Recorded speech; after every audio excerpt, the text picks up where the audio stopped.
All right. Well, hello from the International Association of Privacy Professionals. I am Caitlin Fennessy, Research Director here at the IAPP. And I'm here today with Dani Shapiro, author of the national bestseller Inheritance. And we were lucky enough to have you, Dani, keynote our IAPP summit in Washington, D.C. last spring. So we are just delighted to have you back here in Portsmouth, New Hampshire, as part of your national book tour, as I understand it. And Dani is speaking this evening at the Music Hall in Portsmouth, New Hampshire. So for any local privacy pros out there, hope you'll show up and come see her. But Dani, as I said, I am just incredibly honored to be the one sitting here with you. I'm in awe of your writing and of course, loved your book. And I have to share, as I just shared with you in person, that I grabbed my copy of Inheritance this morning, having just got back from a week away where my mom was helping out with my kids. And I found this note tucked inside that I just thought was so telling, so had to share it. It just says, "Loved it. Thank you, Mom." So just an awesome book. So before we kick off our discussion, I just wanted to ask for your help setting the stage with regard to the book. As you know, as you've talked to our audience, the IAPP membership is largely made up of privacy professionals who are tuning into our conversation, working in all areas of privacy. For those who have not yet had the pleasure of reading your book, can you help us set the stage, give us the elevator pitch, what this is all about, what brings you here? Yeah, absolutely. And before I do that, let me just say that Inheritance in hardcover was published a year ago. It comes out tomorrow in paperback, which is why I'm back Mm. on the road on tour. But in this year, I've been on tour pretty much full stop, Oh. um, all the time, more than 100 events. And I've noticed over the course of this year that increasingly some of the questions during the Q&A sessions more and more have to do with privacy and with questions about privacy. So, elevator pitch.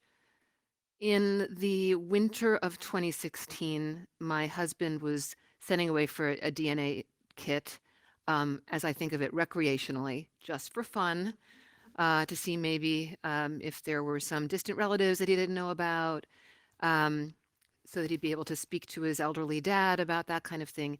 And he asked me if I wanted to do it too. And I had absolutely no interest. I wasn't curious. I knew where I came from. I knew everything about my family that there was to know. But something made me sort of just shrug and say, sure. Um, as I'm sure you all know, these companies lower their prices right before the holidays, make it very appealing, make it be like no big deal. It's just fun.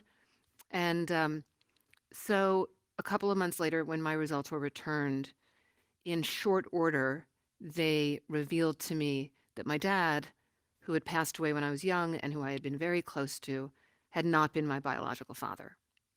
And that led me, without giving everything away, but down this rabbit hole into a big part of the world that I think that interests privacy professionals resides, which is that I came to discover that my parents had had fertility issues, that they had gone to an institute that used donor sperm, anonymous donors, um, and that my biological father was an anonymous sperm donor, who I found within 36 hours of discovering that my dad had not been my biological father.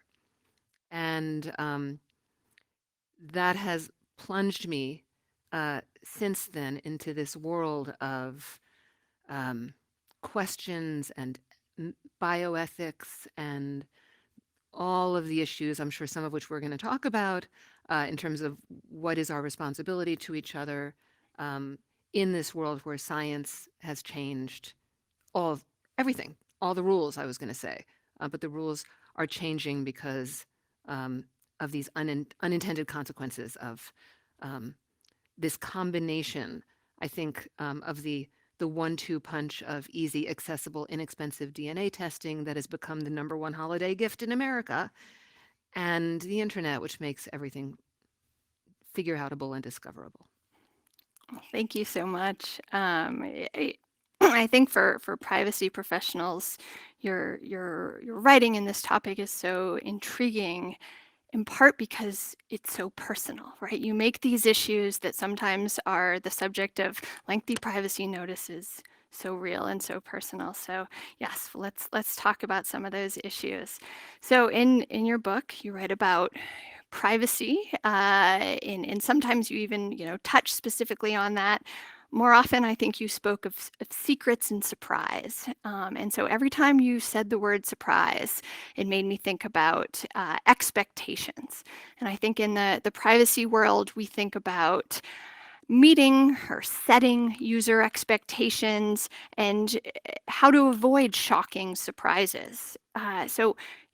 When you did this, you speak of it as a bit of a whim, but presumably there were some kind of terms of service. Um, I would love to hear your thoughts on how prepared you felt for the information that you were given about your own genetics, and if you had any concerns about how your data, might be used without you knowing. Well, to start with, I am certain, I mean, I know for a fact that there are these terms of use, very tiny, or at least that, as I recall, you check the box, you can barely even see what you're signing away, or what you're, either what rights are you signing away or what you might be letting yourself in for.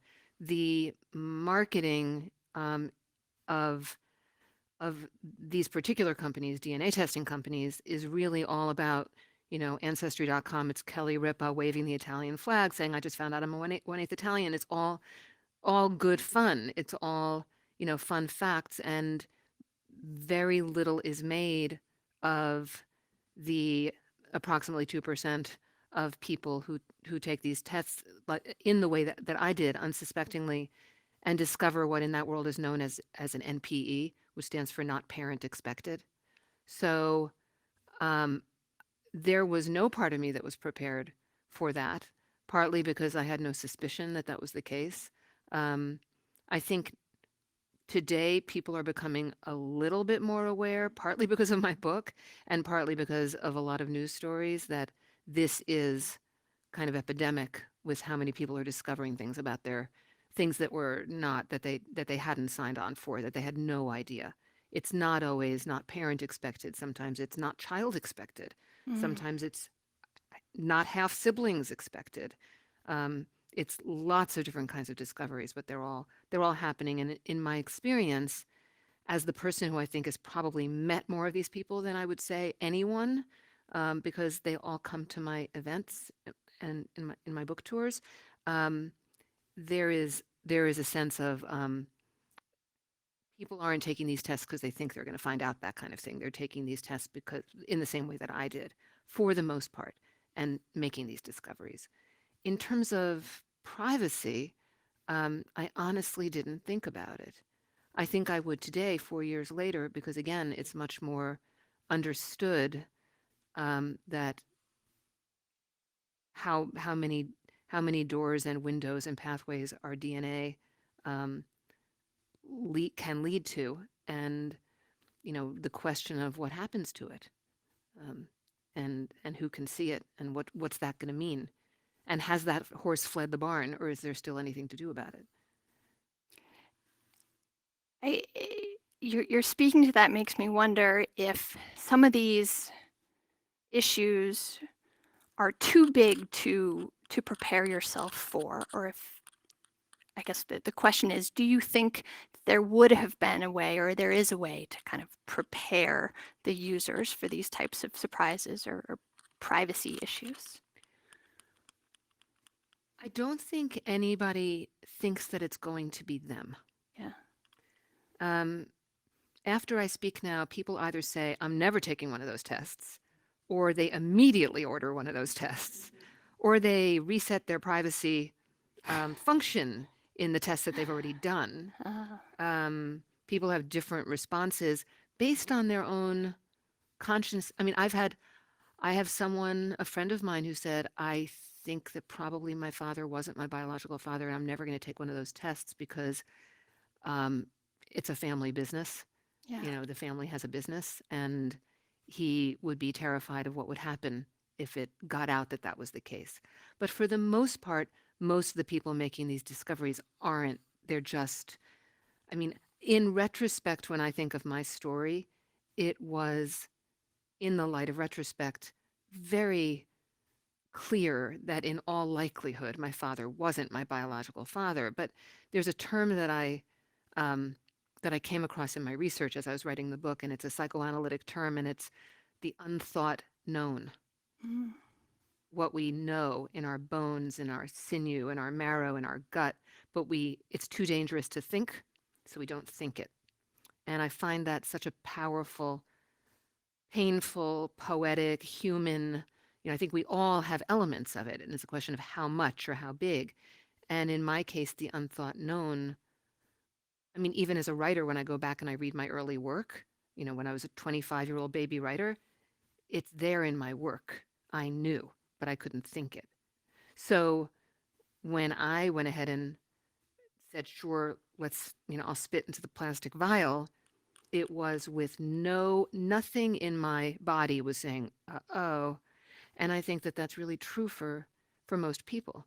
And Mm. which is why I don't have the latest statistics about this at my fingertips, but I heard maybe 6 months ago that Ancestry, no, that 23andMe was fielding between 4,000 and 6,000 phone calls a week from Wow. people saying, like, I don't understand my results.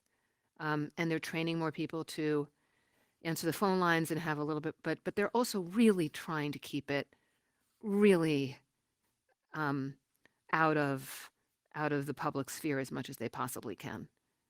The CEO of 23andMe was asked on a podcast, it was on Freakonomics, if she had read my book or heard of my books, and she said no. And I know that there's no way that's true. Wow. Yeah, she's like, of what are you speaking? This book, and actually, as far as I'm concerned, it's kind of a mistake on their part because I have a good story. It was a painful and shocking story, but it was a good story. I loved my dad. I still, he's my dad, and I met my biological father, and he's a really good guy who's not my dad, but who I come from. Everybody's been kind, everybody's been good, everyone has embraced everybody else. It doesn't get better than this. So like if you were ever gonna say this is the kind of thing that can happen Mm. as an unintended consequence, I'm a good story. I hear so many bad stories, painful stories. So I want to turn to your dad. It's helpful to understand how you think about your privacy and your own genetics, but kind of turning to him, and you speak to this in the book. You speak about your search for him and your outreach to him. Oh, you mean Can my biological I, father? I'm sorry, That's okay. your biological father. So can you share with us how you think about your biological father's privacy? Yeah. Either where you Yes. began with that or where you ended up with that. Yes. Um, let's start with where I began. Okay. When I first discovered my biological father, which took very few keystrokes and a hunch, an educated guess, um, I first saw him on a YouTube video giving a lecture. And it was unmistakable that he was my biological father. He, I mean, he gestured the way I'm gesturing right now. Um, Within hours, I had written to him. And I don't know how I knew to do this, but I was able to put myself in his shoes. I have heard stories since then of people who make this discovery, and in their shock or their sense of betrayal or their rage, they'll send a registered letter, or Mm. a half a dozen newly discovered half siblings will write a letter together, or and not thinking about what it's going to be this elderly person on the other end of that, who's opening his email and thinking that he's going to have his golf club dues to pay, and some political contributions to make, and instead there's an email saying, I think maybe you're my biological father. I was very aware of how shocking that might be. And so I wrote a very careful letter, and I don't know that I used privacy as a word in that first letter, but it came up very quickly between us when we started um, exchanging emails. I was aware that this could potentially be upending somebody's life. Um, as it turns out, and when he wrote back to me the first time, which I also was very conscious that he didn't have to do. He could have ghosted me. He could have gaslit me. He could have said, I have no idea what you're talking about. I was never a sperm donor. You're out of your mind. Please don't contact me again. He could have done what one young woman came up to me at an event and said she found her biological father and she got 2 words back from him, not interested. Right. So I was aware that he was kind in his in replying to me at all, and in making it clear that I wasn't barking up the wrong tree. He spoke of living a quiet life with his family, his children and grandchildren living nearby, living in a retirement community. I mean, if you parsed what he was saying, it really was leave us alone, or don't don't intrude, don't upend my really lovely life that I've built for myself over all of these years. Um, but then he also looked me up. And the good news, because I've seen many people in this situation, donors or other members of a family who are contacted by someone who has discovered that they are related. Mm. And universally, the response of the family is to feel threatened. I think it's hardwired. I think it's a primitive, primal kind of what do you want? And it's usually um, you're looking for money. It kind of just Mm. goes straight to the financial because I think that's where people feel most easily, like feel it most Feel easily vulnerable. vulnerable. And I think I intuited all that. But so when he went on my website, I think he saw that I was had a successful career and a contented life, and you could glean a lot from my website. But it also showed that I was a writer. Mm. It showed a picture at that time on the homepage of my website of Oprah with her arm around me, which is like good news and bad news in this situation. And I think he was terrified that he was going to be somehow revealed. Yeah. And so as we progressed, and another reason why I say that our story is such a good story is that I think everyone tried to do the right thing by each other. I really wanted to respect his privacy. I also really wanted to write a book. And I had to find a way to not make those two things, uh, you know, mutually exclusive or impossible or in conflict with each other. And so I took great pains while I was researching, reporting, writing inheritance to protect his privacy. It wasn't just changing his names. There are a lot of details in the book, minor details, um, that change his identity enough that I didn't want anyone who knew him to be able to read the book and say, that sounds an awful lot like Ben Walden. I didn't want that to me at that level. Like, gosh, I wonder if that could be Ben Walden.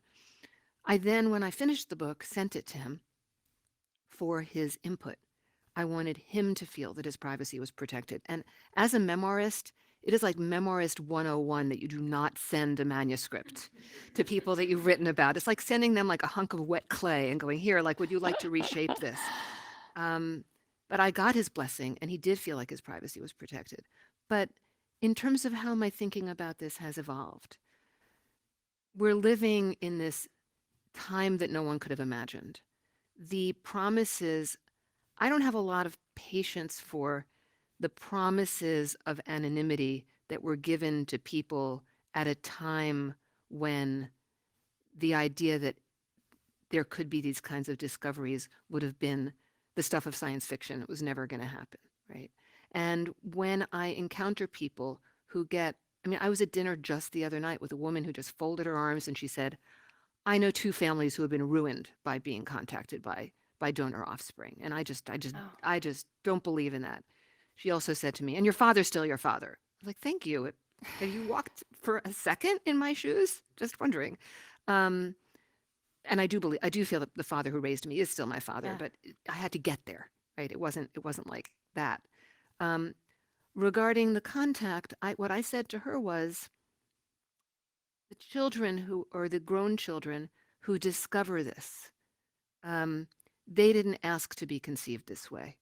They didn't ask to live a life where their identities were hidden from them, where they were giving incorrect medical information for their whole lives, where there was something about them that didn't add up and that didn't make sense and that just felt like something isn't quite right. Um, and then they didn't ask to make a sort of seismic world rocking discovery when it comes to identity at some point well into their lives. They didn't ask for any of that. And so they're walking around kind of reeling. Donors, I mean, I see this at my events all the time now.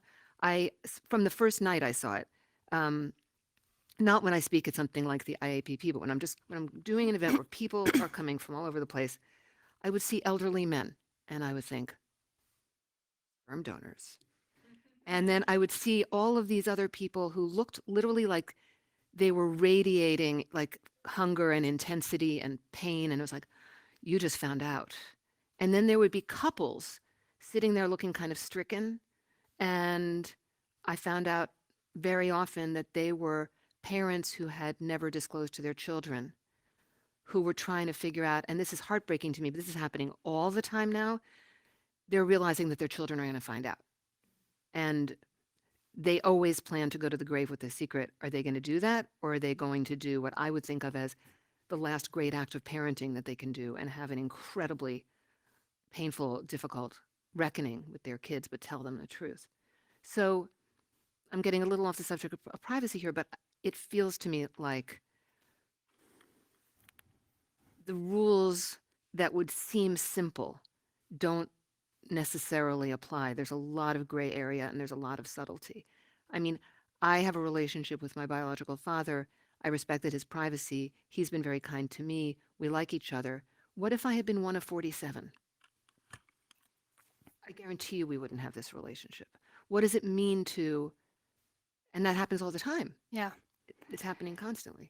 I actually, you say these aren't privacy issues necessarily, but actually, where I wanted to go with this conversation is touching on many of the things that you've now raised and the different groups that you've outlined, as being there and how you think about the impact and the privacy implications for each of them. So, you touched on sperm donors and you touched on adoptions. I think obviously the prevailing wisdom 50 years ago was that anonymity was possible, and it was possible with sperm donation, it was possible with adoption, it was possible with affairs.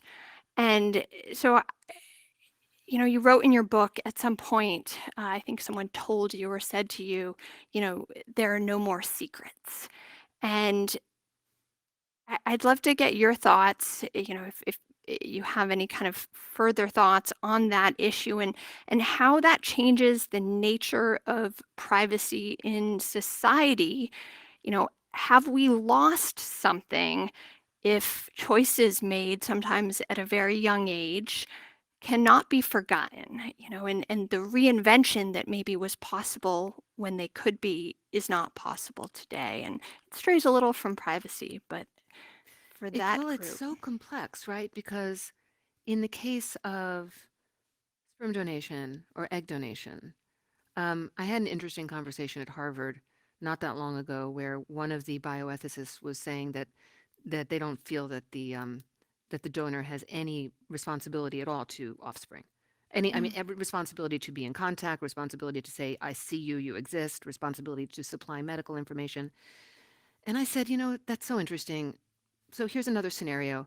Um, a man and a woman have a one night stand. They don't know each other. They're strangers. Yeah. They have sex. She goes off. She's pregnant. She has the child.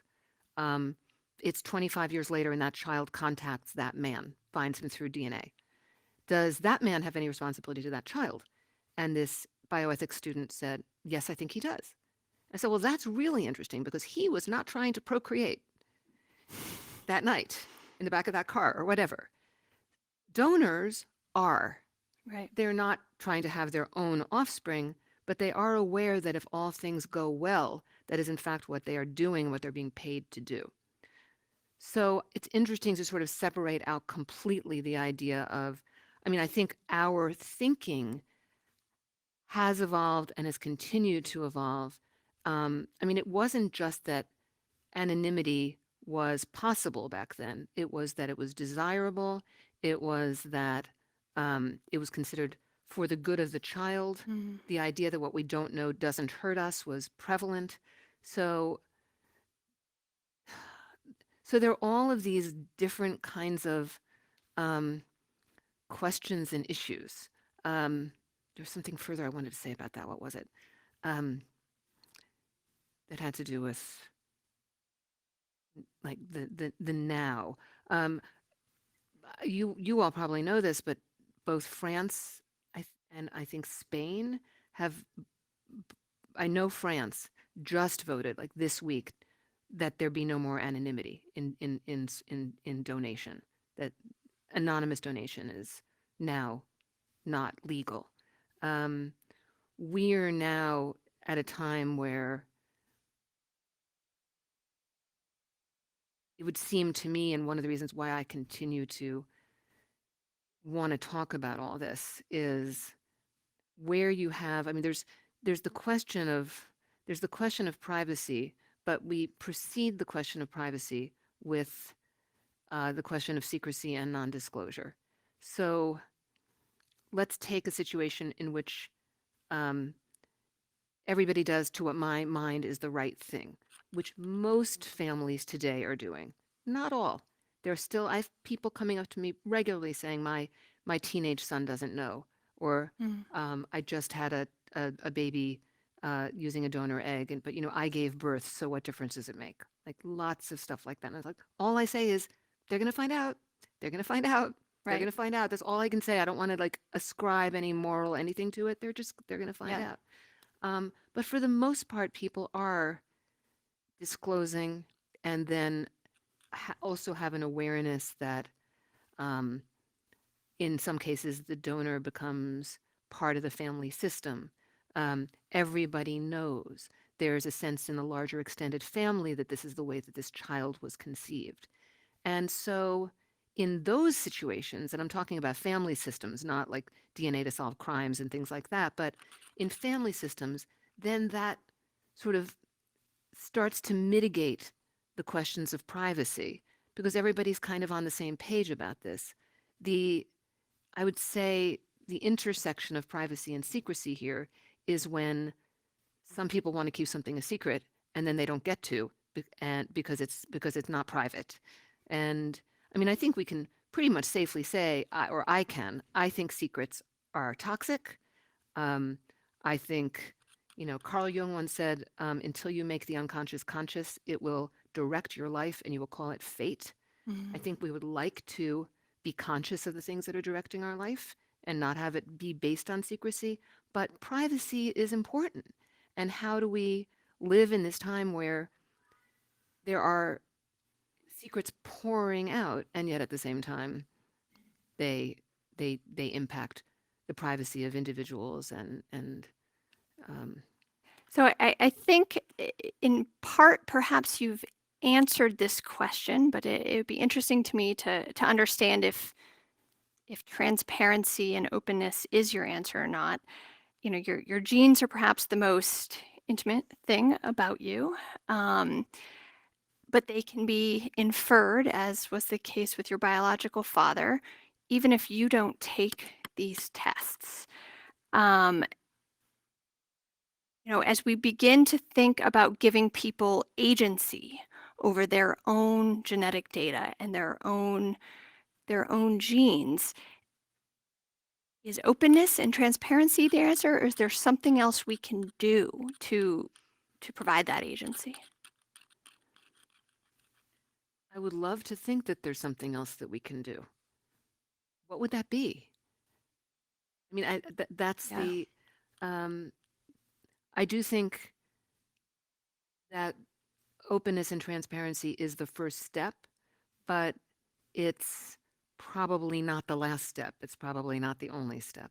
Does that make sense? Yeah, Yeah. yeah. No, and I mean, I feel like it's a issue that you raised other issues beyond this realm, whether it's um, solving crimes or the like. Your data is out there pretty publicly now, and so I Which think a many, lot of many people are people don't grappling with. understand that yet. Yeah, And that's interesting too. I mean, the number of sophisticated, educated people who come up to me and say, well, I'm never taking that test because I don't want my information out there. And they don't understand that their information is already out there. right. Um, If their third cousin took it, that's they're right. But findable. really, I would say that in my experience and in my travels for the last few years, I mean, for the last year, that feels like a few years, that it's that many, many people are operating under kind of mis, misapprehensions, misunderstanding about what that is. So I guess kind of thinking back to the, maybe we can't solve this agency problem here, but having lived through this experience yourself now, are there any tools or resources that you think would have made your path easier that you would like to see out there to help other people Oh, in these situations? yeah. And some of them I think are starting to be developed, but I would begin in, I mean, in the world of DNA testing with much greater transparency and support on the part of the companies who are doing this testing, and an awareness of the um, of these unintended consequences and how many hundreds of thousands of people are being affected by this, and to not be trying to sweep it under the rug, Mm, to actually be. I've yet to see any of these companies do anything other than try to kind of minimize that and maximize all the other, you know, marvelous and fun things that they're doing. Important medical data, but also like, that's not how they market it. It's all fun facts. yeah. Um, there are more people going into um, sort of dual fields of bioethics and psychology, Hmm. because there's just such a it's never the effects of the secrecy, um, both of late discovery adoptees and donor conceived people, have never been studied. And the reason they've never been studied is because it was a secret.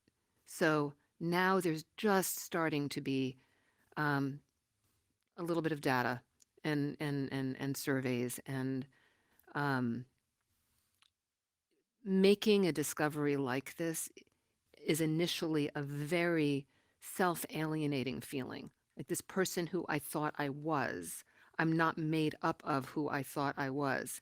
Um, it's very different, and I really like to make this distinction. It's very different from um, growing up adopted and Mm, always knowing yeah. that you're adopted, because our identities are formed by the stories that we're told from the time we're very small, and our narratives are created out of what we're told, and our identities are built that way. And if someone is adopted and they know they're adopted, then they know why they don't resemble their biological their social parents. They can account for their feeling of otherness. They can supply reasons for this beautiful term that I write about in Inheritance, genealogical bewilderment. There's like there's they know why they're feeling what they're feeling, but the world of people whose identities are withheld from them, which includes some adoptees, fewer and fewer, Mm, but many donor conceived people, they were deceived. There was a huge omission. I mean, it's more than omission. I mean, they were the stories that we were told from the time we were very small were simply not true. So you're building your identity around something that's not solid, and there are literally hundreds of thousands of people who need some sort of help. I mean, they're turning to my book. I mean, that's the only help there is out there. It's people are reading Inheritance, and parents are telling their children, or the donor conceived people are feeling less alienated from themselves. But I think anything that can, I mean, in bioethics programs, this is a huge field of study. I think it's going to keep bioethicists, psychologists, sociologists, and honestly, attorneys too, busy, for the next couple of decades until it's over. And it will be over. This particular thing will be over because the world of people who had this kind of secret regarding identity kept from them, that's that's coming to an end because it has to. It has to, not because it's bad or wrong. It has to because it's all coming out. So I really think 20, 25 years from now, the idea that there were ever these kinds of secrets is just going to be like, what do you mean? That's so crazy. Why would anybody do that? It's interesting you say that, I think in part because I think the broader privacy field is kind of going down the line of privacy ethics and realizing that kind of the notice, the tick box consent that you described at the Yeah, beginning is just not doing enough, and we need to think about ethics and trust. And I think maybe with that, I will thank you so much for joining us here. This my pleasure. was incredible. Really appreciate your time and wish you luck at the music hall tonight. I'm sure it will be wonderful. Thank you. So thank you, and thank you to all of you. Thanks.